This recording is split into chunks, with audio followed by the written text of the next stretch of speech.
ఇంత దుర్మార్గ పాలన రాష్ట్రంలో ఎన్నడూ లేదని చంద్రబాబు సర్కార్పై వైసీపీ అధినేత వైఎస్ జగన్మోహన్ రెడ్డి మండిపడ్డారు. అక్రమ కేసులో అరెస్టై గుంటూరు జైల్లో ఉన్న మాజీ ఎంపీ నందిగం సురేష్ ను వైఎస్ జగన్ పరామర్శించి ధైర్యం చెప్పారు. అన్ని విధాలా పార్టీ అండగా ఉంటుందని భరోసా ఇచ్చారు. అనంతరం వైఎస్ జగన్ మీడియాతో మాట్లాడుతూ అక్రమ కేసులతో ఒక దళిత నేతను అరెస్ట్ చేశారని మండిపడ్డారు. చంద్రబాబు నిర్లక్ష్యంతో విజయవాడ అతలాకుతలమైంది.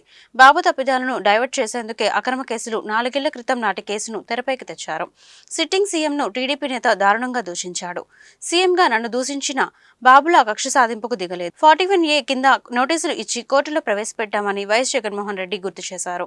అదేవిధంగా నాడు జరిగిన ఘటనలో నందిగం సురేష్ ఉన్నాడా? సీసీ ఫుటేజ్ లో ఎక్కడైనా నందిగం సురేష్ కనపడ్డా? చంద్రబాబు తప్పుడు సాంప్రదాయానికి నాంది పలుకుతున్నా. మీ ప్రభుత్వం ఎల్లకాలం ఉండదు. ఇదే తప్పుడు సాంప్రదాయం ఒక సునామీ అవుతుంది. మీ నాయకులకు ఇదే గతి పడుతుంది. ఇదే జైల్లో ఉంటారు. రెడ్ బుక్ పెట్టుకోవడం ఏదో ఘనకార్యం కాదు. పాలన గాలి కొదిలేసి రెడ్ బుక్ పైనే బాబు దృష్టి పెట్టాడు. ప్రజా సమస్యలపై దృష్టి లేదు అంటూ వైఎస్ జగన్ దుయ్యబట్టారు. ఏ ఒక్కరైనా కూడా ఆ రోజు కనీసం లొకేషన్ లో ఉన్నారా? సెల్ ఫోన్లు ఎక్కడున్నాయో ట్యాగ్ చేస్తే తెలియదా? తెలుగుదేశం పార్టీ ఆఫీసులో సీసీ కెమెరాలు ఉండవా? ఆ సీసీ కెమెరాల ఫుటేజ్ చూస్తే తెలియదా?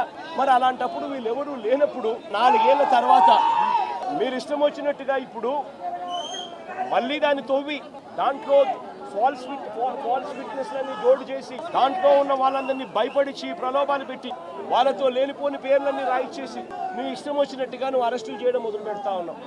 పోలీసులు ఏ స్థాయికి దిగజారిపోతా ఉన్నారు అని అంటే అటువంటి పాత కేసులలో కావాలని వీళ్ళే తప్పుడు సాక్ష్యాలు క్రియేట్ చేస్తా ఉన్నారు. విట్నెస్లను వీళ్ళే బెదిరించి వీళ్ళే ప్రలోభ పెట్టి వీళ్ళే తప్పుడు పేర్లు ఇరికిచ్చి వీళ్ళే కేసుల్లోకి తీసుకొచ్చే కార్యక్రమం చేస్తా ఉన్నారు. నేను అడుగుతా ఉన్నది ఒకటి, ఒక తప్పుడు సాంప్రదాయానికి మీరు నాంది పలుకుతా ఉన్నారు. ఇదే గన కొనసాగితే నేను చెప్తా ఉన్నా, మీ ప్రభుత్వం ఎల్లకాలం ఉండదు. ఒక తప్పుడు సాంప్రదాయానికి మీరు బీజం వేస్తా ఉన్నారు. ఇదే తప్పుడు సాంప్రదాయం ఒక సునామీ అవుతుంది.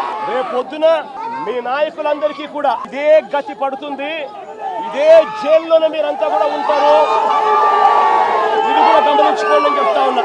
తన ఇంటిని రక్షించుకునేందుకు బుడమేరులో కూడా అర్ధరాత్రి దాటిన తర్వాత ప్రజలకు నోటీసు ఇవ్వకుండా, ప్రజలకు సమాచారం ఇవ్వకుండా బుడమేరులో గేట్లను కూడా ఎత్తేసి విజయవాడలోకి వీళ్ళు పూర్తిగా పంపించడం జరిగింది. చంద్రబాబు నాయుడు చేసిన ఈ దుశ్చర్యకు, చంద్రబాబు నాయుడు చేసిన ఈ తప్పుడు పనికి ఏకంగా 60 మంది పైచిలకు చనిపోయినారు. ఇంకా ఎక్కువ మంది చనిపోయి ఉండొచ్చు. రిపోర్ట్లు వస్తూ ఉన్నాయి. ఈ 60 మంది ఇంతకు ముందు ఎప్పుడైనా తుఫాను వచ్చినప్పుడు 60 మంది చనిపోయిన ఘటన ఎప్పుడైనా మనం చూసామా?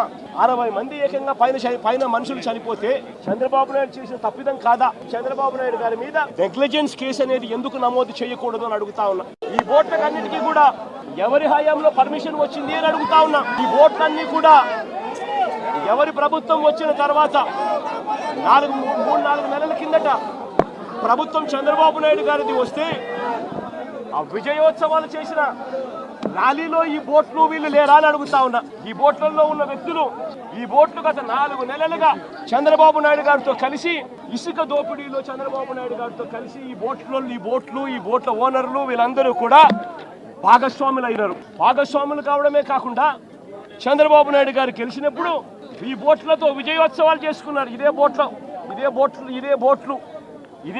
ఓనర్లు, ఇదే బోట్లకు పర్మిషన్ ఇచ్చింది ఎవరు? చంద్రబాబు నాయుడు గారి హయాంలో. ఉషాద్రి అనే మనిషి ఎవరు? చంద్రబాబు నాయుడు గారితోనూ లోకేష్ తోనూ ఇద్దరితోనూ కలిసి దిగిన ఫోటోలు కనిపిస్తా ఉన్నాయి. తెలుగుదేశం పార్టీలో క్రియాశీలకంగా వ్యవహరించిన పరిస్థితులు కనపడతా ఉన్నాయి. రామ్మోహన్ అనే మనిషి ఎవరు?